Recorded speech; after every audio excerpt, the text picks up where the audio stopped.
Hey everyone, welcome back to my channel. In today's video, I will show you how to play Vita Mahjong online for free on your phone. Let's get started. First, open your app on your phone and make sure you are logged into your account. Make sure you have Wi-Fi or mobile data turned on because online play means you will be connecting to other players on the game server. On the main menu, look for an option like Online, Multiplayer or Play with Friends. Tap on the settings icon. From here you can share your game with your friends. You will see matches, options, avoid ones with VIP or premium level. Choose any free room or public match.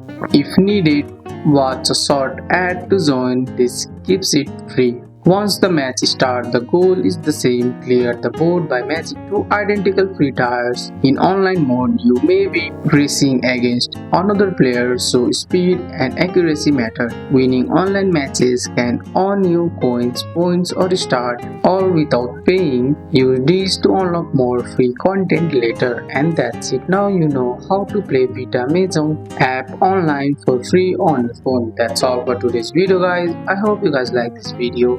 If you found this video helpful, drop a like, subscribe for more videos.